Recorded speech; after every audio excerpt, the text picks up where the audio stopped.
Dear friends, आइए आज ज्ञान गार्डन में हम आपको एक ऐसे फल से मिलवाते हैं जो थोड़ा बेडौल है और ख़ास करके इसे लोग भूलते जा रहे हैं।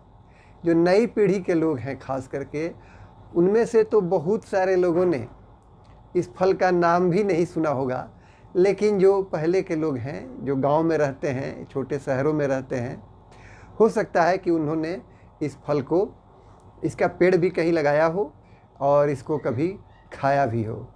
तो यह जो फल है, इसका नाम है बड़हर। हिंदी में इसे बड़हर कहते हैं और अंग्रेज़ी में इसे मंकी फ्रूट कहते हैं। अजीब अजीब तरह का फलों का भी नाम है। एक ब्रेड फ्रूट भी है जिसको लोग जो है बाज़ाब्ता ब्रेड के रूप में इस्तेमाल करते हैं, उसको प्रोसेस करके रोटी के रूप में। ठीक है, तो इस तरह से जैक फ्रूट यानी कटहल, तो यह जो है यह मंकी फ्रूट है।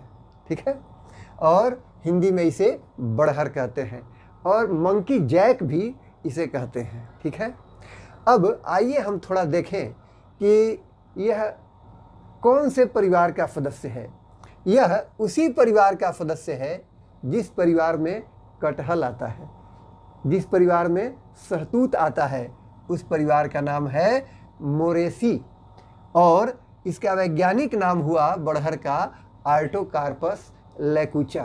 आप एलोंग साइड एक अच्छा इसका पेड़ भी देख रहे हैं जो बहुत पुराना नहीं है, लेकिन अच्छा पेड़ है और इसके पत्ते जो है वो कटहल से थोड़ा बड़े होते हैं और वेलवेटी होते हैं और लगता है कि आप अगर स्किन पे उसे रगड़ेंगे तो हो सकता है कि थोड़ा आपको कंफर्टेबल नहीं लगे, कुछ रोएदार होते हैं, रुखड़े होते हैं। ठीक है, तो यह फल वास्तव में बेडौल है और अगर पक गया तो इसे 2 दिन के बाद आप खा भी नहीं सकते हैं।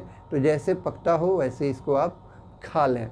अभी मैं आपको चित्र में यह भी दिखा रहा हूँ कि पकने के बाद यह किस तरह का होता है, या उसे फाड़ करके देखते हैं तो कैसा लगता है। ठीक है, अब यह देखिए कि इसका साइंटिफिक नाम है आर्टोकार्पस लैकुचा और कुछ राज्यों में इसको लकुचा भी बोलते हैं।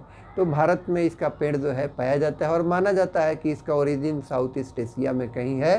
ठीक है, तो खास करके एक जानकारी जो शायद बहुत सारे लोगों को नहीं हो कि सस्य वानिकी में, एग्रो फॉरेस्ट्री में खास करके यह जो है अच्छा एक पेड़ है। अच्छा एडजस्टमेंट इसका आप कर सकते हैं अपने सस्य वानिकी में। ठीक है, बहुत पेड़ विशाल भी नहीं होता है, लेकिन लकड़ी जो है ये बड़हर की अच्छी मानी जाती है, तो इसका टिम्बर वैल्यू भी है। और सबसे बड़ी बात है इसमें कि आइए हम इसका देखते हैं थोड़ा मेडिसिनल वैल्यू। एक सबसे चौंकाने वाला जो मेडिसिनल वैल्यू है उसके बारे में तो हम थोड़ा बाद में बताएंगे, लेकिन सबसे पहले ये देखें कि इसे विटामिन ए में धनी होता है। काफ़ी विटामिन ए इसमें होता है। विटामिन सी प्रचुर मात्रा में होता है और कुछ एंटीऑक्सीडेंट खास करके जो बीटा कैरोटीन टाइप के होते हैं वो भी होते हैं और कुछ पॉलीफेनॉल्स होते हैं। तो एंटी एजिंग भी एक तरह से ये काम करता है और एंटी स्ट्रेस भी, स्ट्रेस को भी थोड़ा ये कम करता है। खाने में मीठा लगता है, बहुत ज़्यादा मीठा नहीं और थोड़ा थोड़ा हल्का सा खट्टा लगता है, लेकिन इसका टेस्ट बहुत अच्छा होता है। ठीक है, और पुराने हाट बाज़ारों में हम देखते थे, हम लोग तो इसको खाए हुए हैं, तो टोकरी में रख करके इसको लोग लाते थे और बेचते थे। और कहीं कहीं इसका पेड़ आप कभी किसी स्कूल में या किसी ने शौक़ से अपने यहाँ लगाया हो या अपने बगीचे में लगाया हो, लेकिन बहुतायत से इसके खेती का अब कोई जो है उस तरह का नहीं है कि कोई 25-50 पेड़ बड़हर का ही लगा दिया हो, इस तरह का नहीं है। आप गूगल पर भी सर्च करेंगे तो बहुत बाज़ाब्ता इसकी खेती के बारे में कोई मटेरियल शायद नहीं मिल सके, लेकिन मेडिसिनल वैल्यू की चर्चा इसकी हर जगह देखने को मिल रही है। तो देखिए ये लीवर जो है उस पर अच्छा काम करता है। ठीक है, और ख़ास करके आँखों की रोशनी को भी ठीक रखता है। अब आप ये नहीं कहें कि आपने चश्मा लगाया हुआ है तो भाई पहले आपने बड़हर क्यों नहीं खा लिया। ठीक है, अच्छा, दूसरी बात कि ये हेमोग्लोबिन भी बढ़ाता है। ठीक है, हेमोग्लोबिन आयरन है इसमें, तो स्वाभाविक है कि हेमोग्लोबिन भी इसमें बढ़ेगा। तो रक्त की कमी होती है, खास करके लाल रक्त कण की कमी होती है, उसमें ये अच्छा काम करेगा। और अगर अरहर कह रहे हैं, बरहर के छाल का अगर आप चूर्ण जो है वो घाव पर ऊपर से बुड़कते हैं तो माना जाता है कि यह जो है एंटी इन्फ्लेमेटरी और ख़ास करके एक तरह से आप कुछ माइक्रोबियल इसका असर होता है, तो ये उंड को यानी घाव को थोड़ा हील करता है, ठीक है, उसे भरता है। लेकिन सबसे चौंकाने वाली इसमें एक औषधीय गुण है और वो ये है कि टेपवर्म, जिसे फीता कृमि कहते हैं, जो आपके डाइजेस्टिव सिस्टम का बहुत बड़ा दुश्मन होता है, सबों में नहीं होता है, कुछ पॉर्क वगैरह लोग खाते हैं उनमें हो सकता है कि हो जाए, बट अगर कहीं टेपवर्म का इन्फेस्टेशन है तो यह जो है उसमें भी काम करता है, उसे कंट्रोल करता है। इस तरह से हमने बरहर के बारे में कुछ चीज़ों को जो हम जान रहे थे आपसे शेयर किया।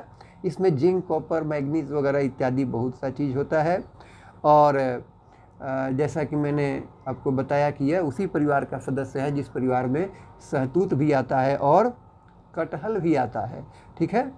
तो इस तरह से आप अगर यह फल मिलता है जो भले ही देखने में बेडौल है, ठीक है, लेकिन यह मिलता है तो आप इसे खा लें और बहुत ज़्यादा नहीं खाएं, ठीक है, इसे थोड़ा मॉडरेट अमाउंट में खाएं। Thank you. वीडियो अच्छा लगा होगा तो आप अपना फीडबैक देंगे और सब्सक्राइब भी कर देंगे मेरे चैनल को। Thank you.